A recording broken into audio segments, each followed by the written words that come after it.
than giving birth with a midwife because doctors were graduating from medical school. Many of them had not witnessed a live birth before they set out to practice.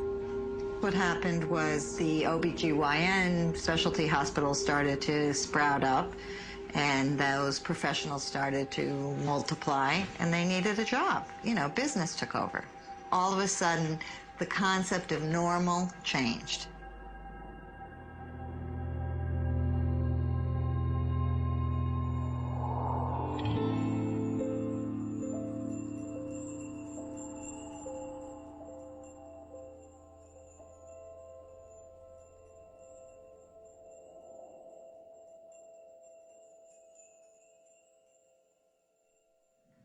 Obstetrics, I said it in the New York Times, my wife is mad at the way I say it, so I'll say it the way she wants me to say it. It's 98% not exciting, and 2% sheer terror. And you don't know when the 2% terror is going to happen. And right. It goes from being completely normal to 2% terror. Right. And when you're in a hospital, and I don't like hospitals in general. I mean, the idea, they're not healing places in general, but they are good for when you have that terror. My issue is for those women that have the normal, the 90% that have no complications, they come through the hospital and they're put through these, you know, it's like the system where they're flat on their... I mean, it is totally. They want a natural birth, or they want to have a vaginal birth, and there's all these things are stacked up against them. Absolutely. They've told women, come to us, we'll take care of everybody's birth. Doesn't matter what kind of birth you want.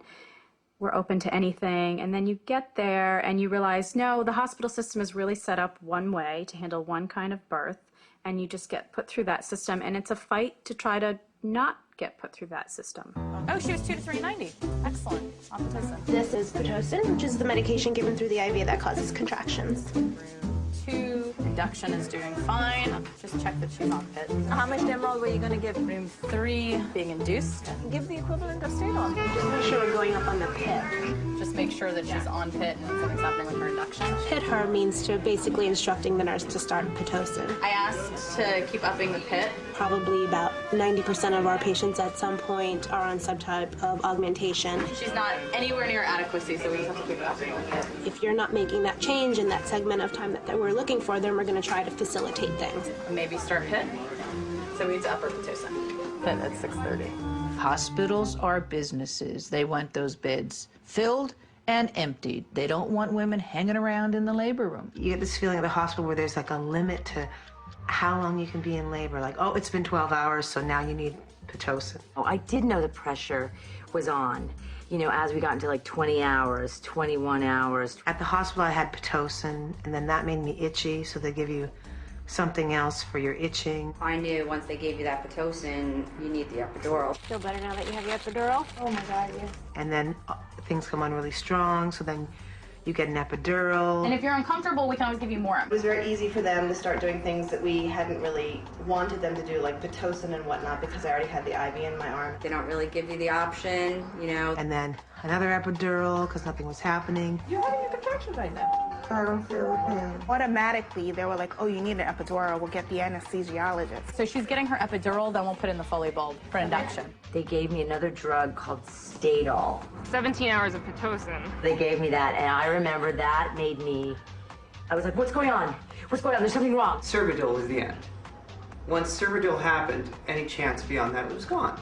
It was gone. I hated that drug. You know, it seemed to me that once they started an intervention, they all just kind of, it was a domino effect. The whole thing is like a big snowball effect. In the hospital, you're not allowed to have very long labors. So if you're not dilating rapidly, which you're likely not to do if you get an epidural early in labor, you will be given Pitocin. They'll put the Pitocin in the IV. It will flow into your veins. Pitocin makes contractions longer and stronger and closer together. So then the pain of labor is much worse. So you go with that for a while because you have the epidural, but eventually the pain of the contractions is overwhelming the epidural. You need to up the epidural, and then labor slows down more because of that, so then you need more Pitocin. Now you're not feeling the pain of the extra Pitocin because you've got the epidural, but your baby is getting compressed blood and oxygen supply because Pitocin contractions last so long and are so strong, the blood and oxygen flow to the baby is compromised. So then the baby's likely to go into distress, and then you're sent off for an emergency cesarean from a baby in distress from contractions induced by the Pitocin, which was necessitated by the epidural. Step by step, one intervention leads to a series of interventions. And the net result is the mother finally ends up with a cesarean, and everybody says, thank God we were able to do all those interventions to save your baby.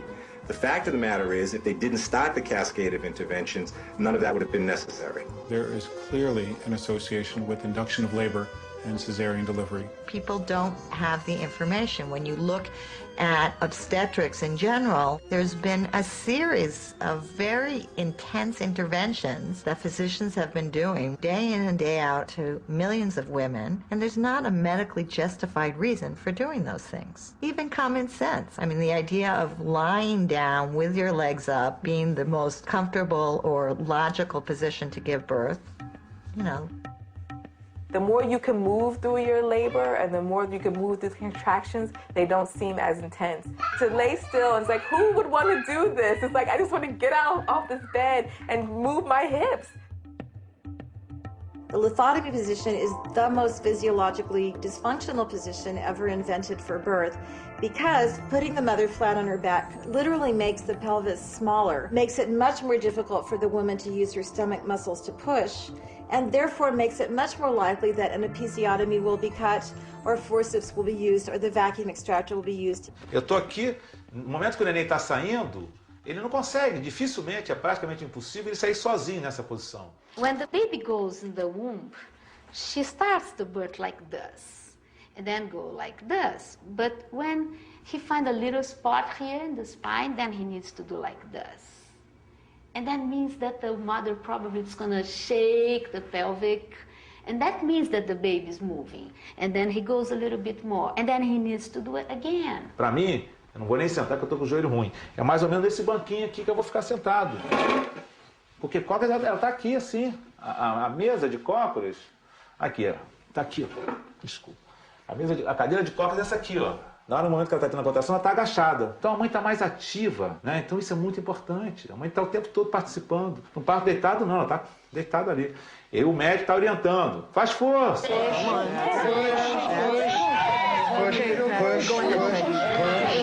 Não há necessidade disso. No parto vertical, ela sente essa vontade, ela vai expulsar o filho dela. Women have given up their autonomy about birth. Women are so afraid of birth because you do not have an image of what birth looks like. Women in America don't know what's normal about birth. They watch A Baby Story, they watch Maternity Ward, you know, they watch these programs. I think there's a lot of fear instilled in women around birth. Every birth that you see on television is women screaming and being rushed down the hallway and looking like in an absolute dire emergency. You know, so why should women feel confident about giving birth when the whole culture is telling them this is scary, this is dangerous? Women expect to have traumatic experiences. That's why they're all having epidurals, because they're terrified of what this is. The births on television are very dramatic. I would be extremely frightened too if I saw these women strapped, and there's always some sort of danger that the doctor comes in and saves that woman. Mommy, the baby's heart rate is going a little bit down, okay, and I don't like that. So next contraction, if you're not going to push the baby out by yourself, I will help you with the vacuum. Obviously, if people are playing the your baby's in danger card, that's it, you know, that's when the battle is over. Mommy, we need to deliver this baby, okay? Listen to me, you need to concentrate about your contraction. And push! That's one of the great manipulative techniques that are used, is when a woman starts to question, wait, why do we need to do this? Wait, is there something else we can do? You know, the first thing you turn to is, oh, it's for the good of the baby. Whether or not it is, you'll do anything, you know, because if you go on to question it, well, then you're a bad mom, you know? So who's going to do that? It's been about 2 hours. So I recommend a vacuum-assisted delivery. It's not as if I'm just going to pull the baby out of you. I'm just going to assist in your efforts, because it's time.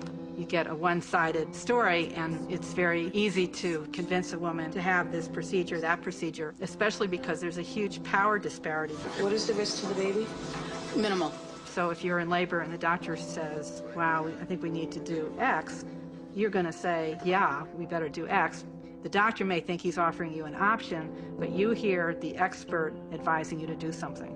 What do I do? Nothing, dear. You're not qualified. Sedate her, number the child, measure it, blood type it, and isolate it.